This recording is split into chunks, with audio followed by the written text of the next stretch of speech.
SIR ಅನ್ನೋದು ಪೌರತ್ವದ ಹಕ್ಕನ್ನು ಕೂಡ ಕಸಿದುಕೊಳ್ಳುವ ಒಂದು ಪ್ರಕ್ರಿಯೆ ಅನ್ನುವ ಪ್ರಕ್ರಿಯೆ ಭಾಗವಾಗ್ತಿದೆ ಅನ್ನುವಂಥದ್ದು ಮೋಸ್ಟ್ಲಿ ಆ ಅನುಮಾನಗಳು ಮುಂದಿನ ದಿನಗಳಲ್ಲಿ ಸತ್ಯವಾಗ್ಬೋದು. ನಾಗರಿಕ ಆತನಿಗೆ ಬೇಕಾದಂತಹ ಎಲ್ಲ ದಾಖಲೆಗಳಿದೆ, ಮತದಾನದ ಹಕ್ಕನ್ನು ಕಿತ್ತುಕೊಳ್ಳುವುದು ಅಂತಂದ್ರೆ ಹೇಗೆ? ಇದು ಕೇಂದ್ರ ಸರ್ಕಾರದ ಅಣತಿಯಂತೆ ನಡೆಯುತ್ತೆ ಅನ್ನುವಂತಹ ಒಂದು ಪ್ರಕ್ರಿಯೆ ಅಥವಾ ಅಭಿಪ್ರಾಯ ಜನರಲ್ಲಿ ಜಾರಿಯಾಯಿತು. ಆಗೆಲ್ಲವೂ ಸಹಿತ ಅದರ ವಿಶ್ವಾಸಾರ್ಹತೆಯ ಬಗ್ಗೆ ಪ್ರಶ್ನೆಗಳು ಎದ್ದಿವೆ. ಸುಧೀರ ಅಂತ ಹೆಸರಿದ್ದಿದ್ದು ಸರಿ, ರತ್ನಮ್ಮ ತಾಯಿಯ ಮಗ ಅನ್ನುವಂಥದ್ದು ಸರಿ, ಆದರೆ ಕೆಳಗ ಹೋಟೆಲ್ ಲಿಸ್ಟಲ್ಲಿ ನೋಡ್ತೀನಿ ಆ ಸುಧೀರ ಎನ್ನುವನಿಗೆ ವೀಣಾ ಎನ್ನುವ ಪತ್ನಿ ಇದ್ದಾಳೆ. ಅವರ ಮತಗಟ್ಟೆ ಅಧಿಕಾರಿಗಳನ್ನು, ಸಂಬಂಧಪಟ್ಟ ಜಿಲ್ಲಾಧಿಕಾರಿಗಳನ್ನು ಈ ನಿಟ್ಟಿನಲ್ಲಿ ಟ್ರೈನ್ ಮಾಡಿಲ್ಲ. ತಾವು ಹೇಳ್ದಂಗೆ ಒತ್ತಡ ಹಾಕ್ತಿದ್ದಾರೆ ಅಷ್ಟೇ, ಮ್ಯಾಪಿಂಗ್ ಪೂರೈಸಿ ಅಂತ ಒತ್ತಡ ಹಾಕ್ತಿದ್ದಾರೆ. ಚುನಾವಣಾ ಆಯೋಗ ಆಳುವ ಪಕ್ಷದೊಂದಿಗೆ ಒಂದು ಅಪವಿತ್ರ ಮೈತ್ರಿಯೊಂದಿಗೆ ಈ SIR ಜಾರಿಗೆ ಹೊರಟಿದೆ ಅನ್ನುವಂಥದ್ದು ನನಗನ್ನಿಸುತ್ತೆ. ಅಕ್ರಮ ಸಂಬಂಧ, ಅನೈತಿಕ ಸಂಬಂಧ. ನಮಸ್ಕಾರ, ಈ ದಿನ .comನ ವಿಶೇಷ ಸಂದರ್ಶನಕ್ಕೆ ಆತ್ಮೀಯ ಸ್ವಾಗತ. ನಾನು ಶ್ರೀರಾಜ್ ಮುಖವಾಡಿ. ಕೇಂದ್ರ ಚುನಾವಣಾ ಆಯೋಗ ದೇಶದ ಅರ್ಧದಷ್ಟು ಭಾಗಕ್ಕೆ ಈಗ SIR ಪ್ರಕ್ರಿಯೆಯನ್ನು ನಡೆಸ್ತಾ ಇದೆ. ಒಂದಿಷ್ಟು ಗೊಂದಲಗಳು ಕೂಡ ನಿರ್ಮಾಣ ಆಗಿದೆ. ಕೇಂದ್ರ ಸರ್ಕಾರ ಕೇಂದ್ರ ಚುನಾವಣಾ ಆಯೋಗವನ್ನು ಬಳಸಿಕೊಂಡು ಅಲ್ಪಸಂಖ್ಯಾತರ ವಿರುದ್ಧವಾಗಿ ಈ SIR ಪ್ರಕ್ರಿಯೆಯನ್ನು ನಡೆಸ್ತಾ ಇದೆ ಅನ್ನುವಂತಹ ಆರೋಪಗಳು ಕೂಡ ಇದೆ. ಪ್ರತಿಪಕ್ಷಗಳಿಗೆ ಈ ರೀತಿಯ ಒಂದು ಪ್ರಯೋಗವನ್ನ ಮಾಡುವುದರ ಮುಖೇನವಾಗಿ ಚುನಾವಣೆಗಳಲ್ಲಿ ಗೆಲ್ಲುವಂತಹ ಹುನ್ನಾರವನ್ನ ನಡೆಸ್ತಾ ಇದೆ ಅನ್ನುವಂತಹ ಆರೋಪಗಳ ನಡುವೆ SIR ಈಗ ಕರ್ನಾಟಕಕ್ಕೂ ಕೂಡ ಕಾಲಿಡ್ತಾ ಇದೆ. ರಾಜ್ಯ ಸರ್ಕಾರದ ಕ್ರಮಗಳೇನು ಅಥವಾ ಅದರ ಆಕ್ಷೇಪ ಏನು? ಈ ಹಿಂದೆ ಬೇರೆ ಬೇರೆ ರಾಜ್ಯಗಳಲ್ಲಿ ಕೇಂದ್ರ ಚುನಾವಣಾ ಆಯೋಗ ಮಾಡಿರುವಂತಹ SIR ಪ್ರಕ್ರಿಯೆಯಲ್ಲಿ ಒಂದಿಷ್ಟು ಲೋಪದೋಷಗಳಿತ್ತು ಅನ್ನುವುದನ್ನ ನಾವು ಗಮನಿಸಿದ್ದೇವೆ. ಜೊತೆಗೆ ಪಶ್ಚಿಮ ಬಂಗಾಳದ ಮುಖ್ಯಮಂತ್ರಿ ಸ್ವತಃ ಸುಪ್ರೀಂ ಕೋರ್ಟ್ನಲ್ಲಿ ನಿಂತುಕೊಂಡು ಇದರ ವಿರುದ್ಧವಾಗಿ ಕಾನೂನಾತ್ಮಕವಾಗಿ ಹೋರಾಟ ಮಾಡಿರುವುದನ್ನು ಕೂಡ ನಾವು ಗಮನಿಸಿದ್ದೇವೆ. ಬಿಹಾರದ ಚುನಾವಣೆಯ ಸಂದರ್ಭದಲ್ಲಿ ಸುಮಾರು 65 ಲಕ್ಷ ಮತದಾರರನ್ನ ಪಟ್ಟಿಯಿಂದ ತೆಗೆಯುವಂತಹ ಪ್ರಯತ್ನ ಮಾಡ್ತು. ಅದಾದ ಬಳಿಕ ಸುಪ್ರೀಂ ಕೋರ್ಟ್ ಮಧ್ಯಪ್ರವೇಶದಿಂದ ಅದು 45 ಲಕ್ಷಕ್ಕೆ ಇಳಿತು ಅನ್ನುವಂಥದ್ದನ್ನು ಕೂಡ ನಾವು ಗಮನಿಸಿದ್ದೇವೆ. ಈ ಥರದೆಲ್ಲ ಉದಾಹರಣೆಗಳು ನಮ್ಮ ಮುಂದೆ ಇರುವುದರ ಮುಂದೆ ಈ ಬಗ್ಗೆ ಒಂದು ಚರ್ಚೆಯನ್ನು ಮಾಡಬೇಕಾಗಿರುವಂತಹ ಅನಿವಾರ್ಯತೆ ಇದೆ. ಕರ್ನಾಟಕಕ್ಕೂ ಕೂಡ ಏಪ್ರಿಲ್ ತಿಂಗಳಲ್ಲಿ ಈ ಒಂದು SIR ಪ್ರಕ್ರಿಯೆಯನ್ನು ಕೇಂದ್ರ ಚುನಾವಣಾ ಆಯೋಗ ಮಾಡೋದಕ್ಕೆ ಮುಂದಾಗ್ತಾ ಇದೆ. ಇದರ ಬಗ್ಗೆ ಮಾತನಾಡೋದಕ್ಕೆ ಕಾಂಗ್ರೆಸ್ನ ಮುಖಂಡರು, ಚಿಂತಕರು ಸುಧೀರ್ ಕುಮಾರ್ ಮುರಳಿ ನಮ್ಮ ಜೊತೆಗಿದ್ದಾರೆ. ಅವ್ರನ್ನ ಮಾತನಾಡಿಸ್ತಾ ಹೋಗ್ತೀನಿ. ಸರ್, ಕಾರ್ಯಕ್ರಮಕ್ಕೆ ಆತ್ಮೀಯ ಸ್ವಾಗತ. ನಾಗರಿಕ ಹಕ್ಕು ಈ ದೇಶದಲ್ಲಿ ಇದೆ. ಆತನಿಗೆ ಮತದಾನದ ಹಕ್ಕನ್ನು ಕಿತ್ತುಕೊಳ್ಳುವಂತಹ ಹುನ್ನಾರವನ್ನ ಕೇಂದ್ರ ಚುನಾವಣಾ ಆಯೋಗದ ಮುಖೇನವಾಗಿ ಕೇಂದ್ರ ಸರ್ಕಾರ ನಡೆಸ್ತಾ ಇದೆ ಅನ್ನುವಂತಹ ಆರೋಪ ಇದೆ. ನಾಗರಿಕ ಆತನಿಗೆ ಬೇಕಾದಂತಹ ಎಲ್ಲ ದಾಖಲೆಗಳಿದೆ, ಮತದಾನದ ಹಕ್ಕನ್ನು ಕಿತ್ತುಕೊಳ್ಳುವುದು ಅಂತಂದ್ರೆ ಹೇಗೆ? ಒಂದು ಭಾರತದ ಸ್ವತಂತ್ರ ಬಂದ ಮೇಲೆ ಚುನಾವಣಾ ಆಯೋಗದ ಬರಿದೊಡ್ಡ ಆಶಯ ಮತ್ತು ಮೌಲ್ಯ ಏನಾಗಿತ್ತು ಅಂದರೆ, ಪ್ರತಿಯೊಬ್ಬ ವ್ಯಕ್ತಿಯೂ ಸಹಿತ ಯಾರೋ ವಯಸ್ಸಿನ ಕಾರಣಕ್ಕೆ ಅರ್ಹನಾಗ್ತಾನೆ. ಭಾರತದ ನಾಗರಿಕನಾಗಿ ವಯಸ್ಸಿನ ಕಾರಣಕ್ಕೆ, ಭಾರತದ ಪ್ರಜೆಯಾಗಿ ವಯಸ್ಸಿನ ಅರ್ಹತೆಯೊಂದನ್ನು ಇಟ್ಕೊಂಡು, ಮೊದಲು 21 ಆಮೇಲೆ 18 ಇಟ್ಕೊಂಡು ಪ್ರತಿಯೊಬ್ಬ ರೀತಿಯ ಭಾರತದ ಪ್ರಜೆಗೆ ಮತದಾನದ ಹಕ್ಕನ್ನು ಕೊಡ್ತಕ್ಕಂಥ ಖಾತ್ರಿ ಮಾಡುವುದು ಚುನಾವಣಾ ಆಯೋಗದ ಬರಿದೊಡ್ಡ ಹೊಣೆಗಾರಿಕೆ ಆಯಿತು. ಅದೇ ರೀತಿ ಆಶಯದಲ್ಲಿನೇ ಚುನಾವಣಾ ಆಯೋಗಗಳು ಈ ಹಿಂದೆ ಕಾರ್ಯನಿರ್ವಹಿಸಿವೆ. ಇಷ್ಟಕ್ಕೂ ಏನು ಚುನಾವಣಾ ಆಯೋಗ SIR ಅನ್ನು ಕೈಗೊಳ್ತಾ ಇದೆ. ಈ SIR ಅನ್ನು ಕೈಗೊಳ್ತಿರ್ತಕ್ಕಂಥದ್ದು ಚುನಾವಣಾ ಆಯೋಗ ಇದೇ ಮೊದಲಲ್ಲ, ಇದಕ್ಕಿಂತ ಮುಂಚೆನೂ ಸಹ SIRಗಳು ನಡೆದಿದೆ. ಈ ಹಿಂದಿನ SIR 2002ರಲ್ಲಿ ನಡೆದಿದೆ. ಆಗೆಲ್ಲ ಇಷ್ಟು ಚರ್ಚೆ ವಿವಾದಗಳು ನಡೆದಿರಲಿಲ್ಲ. ಯಾಕೆ ಅಂದರೆ ಇಡೀ ಭಾರತದ ಜನ ನಂಬಿಕೊಂಡಿದ್ದೇನು ಅಂತಂದರೆ, ಚುನಾವಣಾ ಆಯೋಗ ಒಂದು ಅಟಾನಮಸ್ ಬಾಡಿ, ಸ್ವಾಯತ್ತ ಸಂಸ್ಥೆ. ಅದಕ್ಕೆ ಯಾವುದೇ ಸರ್ಕಾರಗಳು, ಕೇಂದ್ರ ಇರಲಿ ರಾಜ್ಯ ಸರ್ಕಾರಗಳಿರಲಿ, ಅದರ ಹಸ್ತಕ್ಷೇಪದ ಪ್ರಶ್ನೆ ಇಲ್ಲ. ಅದು ನಮ್ಮೆಲ್ಲರ ಹಿತಾಸಕ್ತಿಯನ್ನು ಕಾಯ್ತದೆ ಅನ್ನುವಂಥ ನಂಬಿಕೆ ಇತ್ತು. ಯಾವಾಗ ಭಾರತದಲ್ಲಿ ಈ ಚುನಾವಣಾ ಆಯೋಗ ಅನ್ನೋದು ವಿಶೇಷವಾಗಿ ಈ ಹಿಂದಿನ ಒಂದು 10-11 ವರ್ಷಗಳಿಂದ ಇದು ಕೇಂದ್ರ ಸರ್ಕಾರದ ಅಣತಿಯಂತೆ ನಡೆಯುತ್ತೆ ಅನ್ನುವಂತಹ ಒಂದು ಪ್ರಕ್ರಿಯೆ ಅಥವಾ ಅಭಿಪ್ರಾಯ ಜನರಲ್ಲಿ ಜಾರಿಯಾಯಿತು.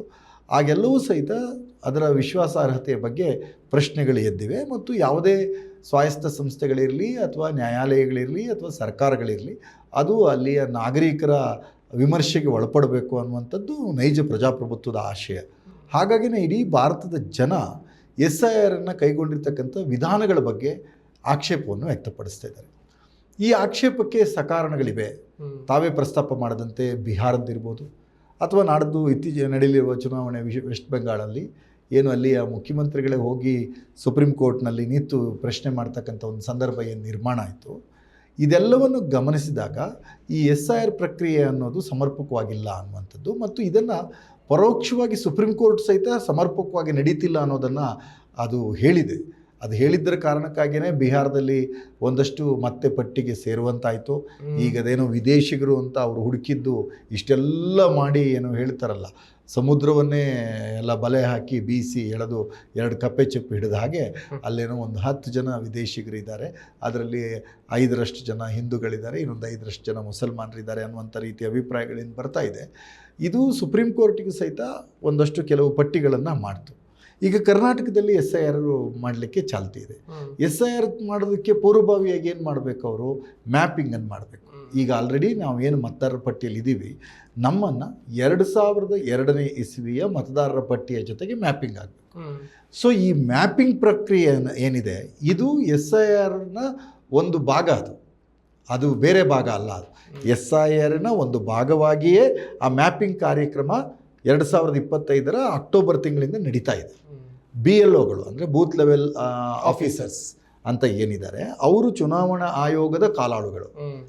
ಹೇಗೆ ರಾಜಕೀಯ ಪಕ್ಷಗಳಲ್ಲಿ ಬೂತ್ ಅಧ್ಯಕ್ಷರುಗಳು, ಬೂತ್ ಕಾರ್ಯಕರ್ತರು ಇರ್ತಾರೆ, ಹಾಗೆಯೇ ಚುನಾವಣಾ ಆಯೋಗದ ಕಾಲಾಳುಗಳು ಯಾರು ಅಂತಂದರೆ, ಅರ್ಥಾತ್ ನಾನು ಕಾಲಾಳುಗಳಿಂದ ಶಬ್ದ ಅವರ ಒಂದು ಫೌಂಡೇಶನ್ ಎಲ್ಲಿಂದ ಪ್ರಾರಂಭ ಆಗುತ್ತೆ ಅಂದರೆ ಈ BLO ಅವರ ಕಾರ್ಯಗಳಿಂದ ಪ್ರಾರಂಭ ಆಗುತ್ತೆ. ಸೊ ಈ BLOಗಳ ಕಾರ್ಯನಿರ್ವಹಣೆ ಎಷ್ಟು ಅಸಮರ್ಪಕವಾಗಿದೆ ಅನ್ನೋದನ್ನು ಆಧಾರವಾಗಿ ಇಟ್ಕೊಂಡು ನಾನು SIR ಪ್ರಕ್ರಿಯೆಯನ್ನು ಪ್ರಶ್ನೆ ಮಾಡಲಿಕ್ಕೆ ಅರ್ಹತೆ ವೈಯಕ್ತಿಕವಾಗಿ ನಾನು ಉಳಿಸ್ಕೊಂಡಿದ್ದೀನಿ. ಯಾಕೆ ಉಳಿಸ್ಕೊಂಡಿದ್ದೀನಿ ಅಂತಂದರೆ, ನಾನು ನನ್ನ ಮತ ಇರ್ತಕ್ಕಂಥದ್ದು, ಓಟ್ ಇರ್ತಕ್ಕಂಥದ್ದು 2002ರಲ್ಲಿ ನನ್ನ ಮೂಲ ಊರಾದಂತಹ ಅಗಳಗಂಡಿಯ ಬೂತ್ನಲ್ಲಿ ನಾನು ಓಟಿತ್ತು. 2002ರಲ್ಲಿ ನಾನು ವೋಟ್ ಮಾಡಿರ್ತಕ್ಕಂಥದ್ದು ಅಗಳಗಂಡಿ ಬೂತ್ನಲ್ಲಿ. ತದನಂತರ ನಾನು ನನ್ನ ಶೃಂಗೇರಿ ವಿಧಾನಸಭಾ ಕ್ಷೇತ್ರದ ಕೊಪ್ಪ ತಾಲೂಕಿನ ಹರಂದೂರು ಗ್ರಾಮಕ್ಕೆ ನನ್ನ ವಾಸವನ್ನು ಬದಲಾಯಿಸಿದ ನಂತರ ಹರಂದೂರು ಬೂತ್ನಲ್ಲಿ ನಾನು ಕಳೆದ ವಿಧಾನಸಭೆ ಚುನಾವಣೆ, ಕಳೆದ ಲೋಕಸಭೆ ಚುನಾವಣೆಗಳಲ್ಲಿ ನಾನು ಮತದಾನವನ್ನು ಮಾಡಿದ್ದೀನಿ. ಸೊ ನನ್ನ BLO ಅವರು ನನ್ನ ಓಟನ್ನು 2002ನೇ ಇಸ್ವಿಯಲ್ಲಿ ನನ್ನ ಓಟ್ ಇದ್ದಂತಹ ಅಗಳಗಂಡಿಯ ಬೂತಿನಿಂದ ನನ್ನನ್ನು ಮ್ಯಾಪಿಂಗ್ ಮಾಡಬೇಕು. ಅಂದರೆ ಈ ಓಟು ಆ ಓಟು ಅಲ್ಲಿತ್ತು, ಇದೆರಡು ತಾಳೆ ಆಗಿದೆ ಅಂಥೇಳಿ ಮ್ಯಾಪಿಂಗನ್ನು ಮಾಡಬೇಕು. ಅದು ಮ್ಯಾಪಿಂಗಿನ ಪ್ರಕ್ರಿಯೆ.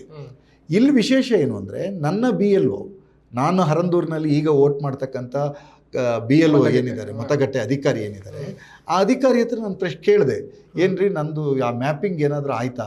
ಸರ್ ನಿಮ್ಮದು ಮ್ಯಾಪಿಂಗ್ ಆಗಿಬಿಟ್ಟಿದೆ. ಹೌದಾ, ಎಲ್ಲಿ ಮ್ಯಾಪಿಂಗ್ ಆಯಿತು, ಹೇಗಾಯಿತು ಹೇಳಿದಾಗ ಅವರು ನನಗೆ ಒಂದು ಮತದಾರರ ಪಟ್ಟಿಯನ್ನು ತೋರಿಸಿ, ಇಲ್ಲ ಸರ್ ನಿಮ್ಮದು ಮ್ಯಾಪಿಂಗ್ ಮಾಡಿಬಿಟ್ಟಿದ್ದೀವಿ ನಾವು, ಆ ಮ್ಯಾಪಿಂಗ್ ಸರಿಯಾಗೇ ಇದೆ. ಯಾರ ಜೊತೆ ಮಾಡಿದೆ? ಇಲ್ಲ ಸುಧೀರ್ ಅಂತ ಬಂದುಬಿಡ್ತು. ನನ್ನ ತಾಯಿ ಹೆಸರು ರತ್ನಮ್ಮ ಅಂತ, ಸುಧೀರ್ ಸನ್ ಆಫ್ ರತ್ನಮ್ಮ ಅಂತ ಇತ್ತು, ಆ ಹೆಸರು ಜೊತೆ ನಾನು ಮ್ಯಾಪಿಂಗ್ ಮಾಡಿದ್ದೀನಿ. ನಾನು ಹೇಳಿದೆ, ಇಲ್ಲ ನನ್ನ ಎಲ್ಲೂ ಸಹಿತ ನನ್ನ ಹೆಸರು ಸುಧೀರ್ ಕುಮಾರ್ ಮುರೊಳ್ಳಿ ಮತ್ತು ಸನ್ ಆಫ್ ಹಾಲಪ್ಪ ಹೆಗಡೆ ಅಂತ ಇದೆ. ಸೊ ಆದ್ದರಿಂದ ನೀವು ಅದನ್ನು ರತ್ನಮ್ಮ, ಸನ್ ಆಫ್ ರತ್ನಮ್ಮ, ಇಲ್ಲ ನಿಮ್ಮ ಅಮ್ಮನ ಹೆಸರು ಕೆಲವು ಸತಿ ಬಂದಿರ್ಬೋದು. ಹಾಗಾಗಿ ನಾನಾಗಿ ಯಾವ ಓಟಿನ ಜೊತೆ ನೀವು ಮ್ಯಾಪಿಂಗ್ ಮಾಡಿದ್ದೀರಿ ಅಂತ ಪರಿಶೀಲನೆ ಮಾಡಿ ನೋಡಿದಾಗ ಅದು ಸುಧೀರ ಅಂತ ಹೆಸರಿದ್ದಿದ್ದು ಸರಿ, ರತ್ನಮ್ಮ ಮಗ, ತಾಯಿಯ ಮಗ ಅನ್ನುವಂಥದ್ದು ಸರಿ. ಆದರೆ ಕೆಳಗೆ ಆ ಹೋಟೆಲ್ ಲಿಸ್ಟಲ್ಲಿ ನೋಡ್ತೀನಿ, ಆ ಸುಧೀರ ಎನ್ನುವನಿಗೆ ವೀಣಾ ಎನ್ನುವ ಪತ್ನಿ ಇದ್ದಾಳೆ. ಸೊ ಅಲ್ಲಿಗೆ ಅವರು ಏನು ನನ್ನ BLO ಮ್ಯಾಪಿಂಗ್ ಮಾಡಿದರು ಅದು ಸಮರ್ಪಕವಾಗಿಲ್ಲ ಅನ್ನೋದನ್ನು ಅವರಿಗೆ ಹೇಳಿ, ನೀವು ಅದನ್ನು ಅನ್ಮ್ಯಾಪ್ ಮಾಡಿ ಅಂತ ಹೇಳಿದೆ. ಅನ್ಮ್ಯಾಪ್ ಮಾಡಲಿಕ್ಕೆ ಅವಕಾಶ ಇದೆ, ಅನ್ಮ್ಯಾಪನ್ನು ಅವ್ರು ಮಾಡಿದ್ರು, ನನ್ನ ಅಭಿಪ್ರಾಯ ಅಂತ ಹೇಳಿ. ಬಟ್ ಇದು ಒಂದು ಪ್ರಕರಣ, ಈ ಥರದ್ದು ಇನ್ನು ಎಷ್ಟು ಆಗಿರ್ಬೋದು? ಇನ್ನೂ ಮಜಾ ನೋಡಿ ಇದರದ್ದು. ಇದು ಈ ಚುನಾವಣಾ ಆಯೋಗ ಈ ವಿಚಾರವನ್ನು ಎಷ್ಟು ಸೀರಿಯಸ್ ಆಗಿ ತಗೊಳುತ್ತೆ ಗೊತ್ತಿಲ್ಲ. ನಾನು ಮೋಸ್ಟ್ಲಿ ನಾಡಿದ್ದು ಅದಕ್ಕೊಂದು ರಿಟರ್ನ್ ಪಿಟಿಷನ್ ಸಹಿತ ಮಾಡ್ತಾ ಇದ್ದೀನಿ. ನಾನು ನಂದು ಹಾಗಾದರೆ ಮ್ಯಾಪಿಂಗ್ ಮಾಡಬೇಕು ಅಂತ ಇವರು ಕೇಳಿದಾಗ, ಇವರು ಅನ್ಮ್ಯಾಪ್ ಮಾಡಿ ಆದಮೇಲೆ, ಮೊದಲು ಮಾಡಿದ ಸುಧೀರ ಏನೋ ಹೆಸರಿನ ಜೊತೆಗೆ ಅನ್ಮ್ಯಾಪ್ ಮಾಡಿ ಆದಮೇಲೆ, ಹಾಗಾದರೆ ನಾನು ಮ್ಯಾಪಿಂಗ್ ಮಾಡಬೇಕಲ್ಲ ಈಗ ನೀವು ಅಂತ ಮ್ಯಾಪಿಂಗ್ ಮಾಡಿ ಅಂತ ಹೇಳಿ ನನ್ನ ಓಟ್ ಇರ್ತಕ್ಕಂಥದ್ದು ಅಗಳಗಂಡಿಯ 2002ನೇ ಇಸ್ವಿಯಲ್ಲಿ ಅಗಳಗಂಡಿಯ ವೋಟರ್ ಲಿಸ್ಟಲ್ಲಿ ಇದೆ. ಆ ವೋಟರ್ ಲಿಸ್ಟಲ್ಲಿ ನನ್ನ ವೋಟರ್ ಲಿಸ್ಟ್ ಇದು, ಭಾಗದ ಸಂಖ್ಯೆ ಇದು ನೋಡಿ ಅಂತ ನಾನು ಕಳಿಸಿದಾಗ ಅವ್ರು ಹೇಳ್ತಾರೆ, ಇಲ್ಲ ಸರ್ ನಿಮ್ಮ ವೋಟ್ ಆಲ್ರೆಡಿ ಮ್ಯಾಪ್ ಆಗಿಬಿಟ್ಟಿದೆ ಅಂತ ಅಂದರು. ನನಗೆ ಆಶ್ಚರ್ಯ ಆಯಿತು, ಅದು ಹೆಂಗೆ ಮ್ಯಾಪ್ ಆಯಿತು ತೋರಿಸಿ, ಎಲ್ಲಿ ಮ್ಯಾಪ್ ಆಯಿತು ತೋರಿಸಿ ಅಂತ ಹೇಳಿದಾಗ ಅವರು ನನ್ನ BLO ಅವರು ನನ್ನ ಸಮಸ್ಯೆಗಳನ್ನು ಅದು ಗಂಭೀರವಾಗಿ ಅದನ್ನು ಅಟೆಂಡ್ ಮಾಡಿದಾಗ ಅವರು ನನಗೆ ತೋರಿಸಿದಾಗ ನನ್ನ ವೋಟನ್ನು ಬೆಂಗಳೂರಿನ BLO ಫೋನ್ ನಂಬರ್ ಡಿಸ್ಪ್ಲೇ ಆಗುತ್ತೆ. ಆ BLO ಫೋನ್ ನಂಬರ್ ಸಂಖ್ಯೆ 8546939538. ಈ ಮೊಬೈಲ್ ಸಂಖ್ಯೆಯಲ್ಲಿ ಈ ಚುನಾವಣಾ ಆಯೋಗದ ಮ್ಯಾಪಿಂಗ್ ಆ್ಯಪನ್ನು ಹೊಂದಿರತಕ್ಕಂಥ ಆ ಮಹಿಳಾ ಅಧಿಕಾರಿ BLO ಮಹಿಳೆ ಆಗಿದ್ದರಿಂದ ನನ್ನ ಹೆಸರನ್ನು ಹೇಳೋಕ್ಕೆ ಹೋಗೋದಿಲ್ಲ. ಆದರೆ ಈ ಮೊಬೈಲ್ ನಂಬರನ್ನು ಹೊಂದಿರತಕ್ಕಂಥ, ನಾನೀಗ ಪ್ರಸ್ತಾಪ ಮಾಡಿದ್ನಲ್ಲ, ಈ ಮೊಬೈಲ್ ನಂಬರನ್ನು ಹೊಂದಿರತಕ್ಕಂಥ ಮತಗಟ್ಟೆ ಅಧಿಕಾರಿ ಬೆಂಗಳೂರಿನ ಯಾವುದೋ ಒಂದು ಬೂತಿಗೆ ನನ್ನ ಅಗಳಗಂಡಿಯಲ್ಲಿದ್ದಂಥ 2002ನೇ ಇಸ್ವಿಯ ವೋಟನ್ನು ಮ್ಯಾಪ್ ಮಾಡಿದ್ದಾರೆ. ಮಾತ್ರ ಅಲ್ಲ ನನ್ನ ತಂದೆ ತಾಯಿ ಇಬ್ಬರ ಹೆಸರಿನೂ ಸಹಿತ ಇಲ್ಲಿರುವ ಯಾವುದೋ ಒಂದು ಹೆಸರಿನ ಜೊತೆಗೆ ಮ್ಯಾಪ್ ಮಾಡಿದ್ದಾರೆ. ಸೊ ಅಲ್ಲಿಗೆ ಈ ಚುನಾವಣಾ ಆಯೋಗ ಏನು ಆ್ಯಪನ್ನು ಸಿದ್ಧಪಡಿಸಿದೆ ಅದರಲ್ಲೇ ಮೂಲ ದೋಷ ಇದೆ. ಅದು ಮ್ಯಾಪ್ ಮಾಡ್ತಕ್ಕಂಥ ಸಂದರ್ಭದಲ್ಲಿ ಹೆಸರುಗಳನ್ನು ಗಮನಿಸ್ತಾ ಇಲ್ಲ. ಅದು ಕೇವಲ ಒಂದು ಸಂಖ್ಯೆ, ಮತಗಟ್ಟೆ ಸೀರಿಯಲ್ ನಂಬರಿನ ಆಧಾರದ ಮೇಲೆ ಮ್ಯಾಪ್ ಮಾಡ್ತಾ ಇದೆ. ಮ್ಯಾಪ್ ಆಗಿಬಿಡುತ್ತೆ ಇವರು ಅಧಿಕಾರಿಗಳು ಹೊಟ್ಟುಕೊಡದೆ. ಅದರಲ್ಲಿ ಸಮಸ್ಯೆ ಆಗಿರೋದೇನು ಅಂದರೆ, ನೆಕ್ಸ್ಟ್ ನೀವು ಹೇಳಿದಂತೆ SIR ಪ್ರಕ್ರಿಯೆಗಳಿಗೆ ಹೋದಾಗ ನನ್ನ ಈ ಹೆಸರಿಗೆ ತಾಳೆ ಬರ್ತಾ ಇಲ್ಲ ಅಂಥೇಳಿ ಅವರು ನನಗೆ ಡಿಲೀಟ್ ಮಾಡ್ತಕ್ಕಂಥ ಅವಕಾಶ ಅಥವಾ ನನಗೆ ನೋಟಿಸನ್ನು ಕೊಡ್ತಕ್ಕಂಥ ಅವಕಾಶ ಇದೆ. ಚುನಾವಣಾ ಅಧಿಕಾರಿಗಳು ಮಾಡ್ತಕ್ಕಂಥ ಅಥವಾ ಚುನಾವಣಾ ಆಯೋಗದ ದೋಷಪೂರಿತವಾಗಿರ್ತಕ್ಕಂಥ ಆ್ಯಪಿನ ದೆಸೆಯಿಂದ ನಾನು ವೈಯಕ್ತಿಕವಾಗಿ ಸಮಸ್ಯೆಗೊಳಗಾಗಿದೆ. ನಾನು ಜಾಗೃತನಾಗಿದ್ದರಿಂದ, ಎಚ್ಚರಿಕೆಗೊಂಡಿದ್ದರಿಂದ ನಾನು ಇಲ್ಲಿ ಏನು 8546939538 ಸಂಖ್ಯೆಯಿಂದ ನನ್ನ ಮತದಾನದ ಪಟ್ಟಿಯನ್ನು ಏನು ಮ್ಯಾಪ್ ಮಾಡಿದ್ರು ಅದನ್ನು ಅನ್ಮ್ಯಾಪ್ ಮಾಡಿ ನಾನು ಸಮರ್ಪಕವಾಗಿ ಈಗ ಮ್ಯಾಪ್ ಮಾಡಿಸಿದ್ದೇನೆ. ಆದರೆ ಆ ಮತಗಟ್ಟೆ ಅಧಿಕಾರಿಗಳ ಜೊತೆ ನಾನು ಮಾತಾಡಿದೆ. ನೋಡಿ, ನೀವು ಈ ರೀತಿ ತುಂಬ ತಪ್ಪುಗಳನ್ನು ಮಾಡಿರೋ ಸಾಧ್ಯತೆ ಇರುತ್ತೆ. ದಯವಿಟ್ಟು ಇದನ್ನು ಪುನರ್ ಪರಿಶೀಲನೆ ಮಾಡಿ. ದಯವಿಟ್ಟು ನೀವು ಎಲ್ಲವನ್ನೂ ನೀವು ಅನ್ಮ್ಯಾಪ್ ಮಾಡಿ ನಿಮ್ಮ ಬೂತ್ನಲ್ಲಿ ಸಮರ್ಪಕವಾಗಿ ನೋಡಿ, ಅವರ ಹೆಸರುಗಳನ್ನು ಸಮರ್ಪಕವಾಗಿ ಸಾಧ್ಯವಾದರೆ ನೋಡಿ ಅನ್ನುವಂಥದ್ದನ್ನು ಹೇಳಿದೆ. ಇದನ್ನು ಗಮನಿಸಬೇಕಾಗಿದ್ದು ಚುನಾವಣಾ ಆಯೋಗ. ಆದರೆ ಚುನಾವಣಾ ಆಯೋಗ ಇದ್ರ ಬಗ್ಗೆ ಸೀರಿಯಸ್ ಆಗಿದೆಯಾ ಅಂದರೆ ಸೀರಿಯಸ್ ಆಗಿಲ್ಲ ಅನ್ನುವಂಥದ್ದು ನನ್ನ ಪ್ರಶ್ನೆ. ಯಾಕೆ ಸೀರಿಯಸ್ ಆಗಿಲ್ಲ ಅಂತಂದರೆ, ಚುನಾವಣೆ ಆಯೋಗದವ್ರು ನಂಬಬೇಕಾಗಿದ್ದು ಅವ್ರ ಜೊತೆಗೆ ನೋಂದಣಿಯಾಗಿರ್ತಕ್ಕಂಥ ರಾಜಕೀಯ ಪಕ್ಷಗಳನ್ನು, ಆ ಯಾವುದೇ ರಾಜಕೀಯ ಪಕ್ಷಗಳನ್ನು ಸೇರಿಸಿ ಒಂದು ಸಭೆಯನ್ನು ಮಾಡಿ. ಯಾಕಂದರೆ ರಾಜಕೀಯ ಪಕ್ಷಗಳಿಗೆ BLA 2ಗಳನ್ನು ನೇಮಕ ಮಾಡಲಿಕ್ಕೆ ಅಧಿಕಾರ ಕೊಟ್ಟಿದೆ. ಏಜೆಂಟ್ಸನ್ನು, ಬೂತ್ ಲೆವೆಲ್ ಏಜೆಂಟ್ಸನ್ನು ಮಾಡಲಿಕ್ಕೆ ನಮ್ಗೆ ಅಧಿಕಾರ ಕೊಟ್ಟಿದ್ದಾರೆ. ಅವರು BLO ಜೊತೆ ಕೋಆರ್ಡಿನೇಟ್ ಮಾಡೋದಕ್ಕೆ ಅವಕಾಶವನ್ನು ಮಾಡಿಕೊಟ್ಟಿದೆ. ಈ ಅವಕಾಶ ಮಾಡಿಕೊಟ್ಟಿರ್ತಕ್ಕಂಥ ಚುನಾವಣಾ ಆಯೋಗ ಅಥವಾ ಚುನಾವಣಾ ನಮ್ಮ ನಿಯಮಾವಳಿಗಳು ಈ ರಾಜಕೀಯ ಪಕ್ಷಗಳನ್ನೆಲ್ಲವನ್ನು, ನಾನು ಪ್ರತಿನಿಧಿತ್ವ ಮಾಡ್ತಕ್ಕಂಥ ಪಕ್ಷ ಅಂತ ಹೇಳ್ತಾ ಇಲ್ಲ, ಅದು ಕಾಂಗ್ರೆಸ್ ಇರ್ಬೋದು ಅಥವಾ ಭಾರತೀಯ ಜನತಾ ಪಕ್ಷ ಇರ್ಬೋದು, ಜನತಾದಳ ಇರ್ಬೋದು, ಕಮ್ಯುನಿಸ್ಟ್ ಇರ್ಬೋದು, BSP ಇರ್ಬೋದು, AAP ಇರ್ಬೋದು, ಎನಿ ಪೊಲಿಟಿಕಲ್ ಪಾರ್ಟೀಸ್, ಇವುಗಳನ್ನು ಹೊರಗಿಟ್ಟು ಅದು ಪ್ರಕ್ರಿಯೆಗಳನ್ನು ಚಾಲು ಮಾಡಿದೆ. ಏನು ಮಾಡಿದೆ? ಮ್ಯಾಪಿಂಗ್ ಮಾಡೋದಿದೆಯಲ್ಲ, ಅಲ್ಲೇ ಚುನಾವಣಾ ಆಯೋಗದ ನಡವಳಿಕೆ ಶಂಕಾಸ್ಪದವಾಗಿದೆ. ಅದೇ ಪ್ರಾಥಮಿಕ ತಪ್ಪು. ಸೊ ನನ್ನದೇ ವೈಯಕ್ತಿಕ ಪ್ರಕರಣವನ್ನು ಗಮನಿಸಿ ನೋಡಿದಾಗ ಏನು ನಾನು ಉಲ್ಲೇಖ ಮಾಡಿದೆ, ಆ ಮೊಬೈಲ್ ಸಂಖ್ಯೆಯವರು ನನ್ನ ಹೆಸರನ್ನು ಇಲ್ಲಿಯ ಮತಗಟ್ಟೆ, ನನ್ನ ಹೆಸರು MS ಸುಧೀರ್ ಕುಮಾರ್ ಮುರೊಳ್ಳಿ ಅಂತ ಸ್ವಲ್ಪ ಪೆಕ್ಯುಲರ್ ಆಗೇ ಇದೆ, ನನ್ನ ಊರ ಹೆಸರು ಇದೆ. ಹಾಗಾದ್ರೆ ಇವರು ಯಾವ ಹೆಸರಿನ ಜೊತೆ ಮ್ಯಾಪ್ ಮಾಡಿಬಿಟ್ರು? ಹಾಗಾದ್ರೆ ಒಟ್ಟಾರೆ ಸೀರಿಯಲ್ ನಂಬರನ್ನು ತಗೊಂಡಿದ್ದಾರೆ, ಮ್ಯಾಪ್ ಮಾಡಿದ್ದಾರೆ. ಯಾಕೆ ಅಂತಂದರೆ ಜಿಲ್ಲಾಧಿಕಾರಿಗಳು ಪ್ರೋಗ್ರೆಸ್ ಅನ್ನು ತೋರಿಸಿ ಅಂತ BLOಗಳಿಗೆ ಒತ್ತಡ ಹಾಕಿದ್ದಾರೆ. ನೀವು ಪ್ರೋಗ್ರೆಸ್ ತೋರಿಸ್ಬೇಕು, ಇವತ್ತು 50% ಆಗಬೇಕು, 60% ಆಗಬೇಕು, 65 ಆಗಬೇಕು ಅಂತ. ಈ ಒತ್ತಡಕ್ಕೆ ಮಣಿದಿರೋದ್ರಿಂದ ಒಟ್ಟು ರ್ಯಾಂಡಮ್ ಆಗಿ ಮ್ಯಾಪಿಂಗ್ ಮಾಡಿದ್ದಾರೆ. ಆ ರೀತಿ ಮ್ಯಾಪಿಂಗ್ ಮಾಡಿರೋ ಕಾರಣಕ್ಕಾಗಿ ನನ್ನ ಮತದಾನದ ಹಕ್ಕನ್ನು ಅನುಮಾನಾಸ್ಪದವಾದ ಪಟ್ಟಿಗೆ ಹೋಗಬೇಕಾದ ಅವಕಾಶ ಇದೆ. ನಾನು ಹಲವಾರು ಚುನಾವಣೆಗಳಿಗೆ ಸ್ಪರ್ಧೆ ಮಾಡಿದವನು, ನಾನು ಸಕ್ರಿಯವಾಗಿ ಮತದಾನವನ್ನು ಪ್ರಕ್ರಿಯೆಯಲ್ಲಿ ಭಾಗವಹಿಸಿದವನು. ಇಂತಹ ಸಂದರ್ಭದಲ್ಲಿ ನಾನೊಬ್ಬ ವಕೀಲನಾಗಿ ವೃತ್ತಿನಿರತನಾದವನು. ನನ್ನ ಮತವೇ ಈ ರೀತಿ ಆಗ್ತಾ ಇದೆ ಅಂತಂದರೆ ಇದಕ್ಕೇನು? ನನಗೆ ಚುನಾವಣಾ ಆಯೋಗಕ್ಕೆ ರಿಟರ್ನ್ ಪಿಟಿಷನ್ ಕೊಡ್ತಿದ್ದೀನಿ. ಆ ಮತಗಟ್ಟೆ ಅಧಿಕಾರಿಗೆ ಶಿಕ್ಷೆ ಆಗಬೇಕು ಅನ್ನೋದು ನನ್ನ ಆಶಯ ಅಲ್ಲ. ನನ್ನ ಉದ್ದೇಶ ಬೇರೆ ಕಡೆ ಈ ರೀತಿ ತಪ್ಪು ಆಗಬಾರ್ದು ಅನ್ನೋದನ್ನು ಎಚ್ಚರಿಕೆಯನ್ನು ತಗೊಳ್ಬೇಕು. ಹಾಗಾಗಿ SIRಗೆ ಮೂಲದಲ್ಲಿ ಏನು ಕೆಲಸ ಮ್ಯಾಪಿಂಗ್ ಇವರು ಮಾಡ್ತಾ ಇದ್ದಾರೆ, ಆ ಮ್ಯಾಪಿಂಗ್ ಮಾಡುವ ಪ್ರಕ್ರಿಯೆಯಲ್ಲೇ ಲೋಪಗಳು ಉಂಟಾಗಿ ಜನ ಅನಾವಶ್ಯಕವಾಗಿ ಇವ್ರು ಮಾಡಿಕೊಳ್ಳೋ ತಪ್ಪಿಂದ, ಇವರ ತಂತ್ರಜ್ಞಾನದಲ್ಲಿರ್ತಕ್ಕಂಥ ಲೋಪದ ಕಾರಣಕ್ಕಾಗಿ ನಮ್ಮ ಜನಗಳು ಒದ್ದಾಟ ಮಾಡ್ತಕ್ಕಂಥ ಪರಿಸ್ಥಿತಿ ಇದೆ.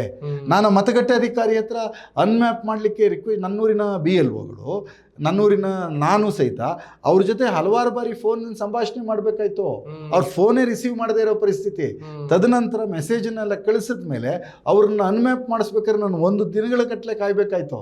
ಅನ್ಮ್ಯಾಪ್ ಮಾಡ್ತಕ್ಕಂಥ ಪ್ರಕ್ರಿಯೆ 1 ನಿಮಿಷದ ಕೆಲಸ. ಆ್ಯಪ್ ಅದನ್ನು ಅನ್ಮ್ಯಾಪ್ ಮಾಡೋಕ್ಕಾಕೆ ಹಿಂದೆ ಮುಂದೆ ಮಾಡ್ತಕ್ಕಂಥ ಪರಿಸ್ಥಿತಿ. ಹಾಗಾದ್ರೆ ಇದೇ ಕೆಲಸವನ್ನು ಎಷ್ಟು ಜನ BLOಗಳು ಮಾಡಿರ್ಬೋದು? ಅಲ್ಲ, ಇದಕ್ಕೆ ಪೂರಕ ಅನ್ನೋ ಹಾಗೆ ಪಶ್ಚಿಮ ಬಂಗಾಳದಲ್ಲಿ ಸ್ವತಃ ಮುಖ್ಯಮಂತ್ರಿಗಳು ಹೇಳಿದ್ರು ಎಷ್ಟೋ BLOಗಳು ಒತ್ತಡದಿಂದ ಸಾಯ್ತಾ ಇದ್ದಾರೆ, ಸಂಖ್ಯೆ ಕೂಡ ಕೊಟ್ರು ಅಂತ. ಹೌದು. ಸೊ ಈ ತರದ ಒತ್ತಡ ಹೇರುವುದರ ಮುಖ್ಯವಾಗಿ ಈ ಮತಪಟ್ಟ ಪರಿಷ್ಕರಣೆ ಮಾಡ್ತಾ ಇದೆಯಲ್ಲ ಕೇಂದ್ರ ಚುನಾವಣಾ ಆಯೋಗ, ಅದಕ್ಕೆ ಸಂಬಂಧಪಟ್ಟ ಹಾಗೆ ನೀವು ಕಾಂಗ್ರೆಸ್ ಮುಖಂಡರಿದ್ದೀರಿ, ರಾಜ್ಯ ಸರ್ಕಾರದಲ್ಲೂ ಕೂಡ ಈಗ ನಿಮ್ಮದೇ ಸರ್ಕಾರ ಇದೆ.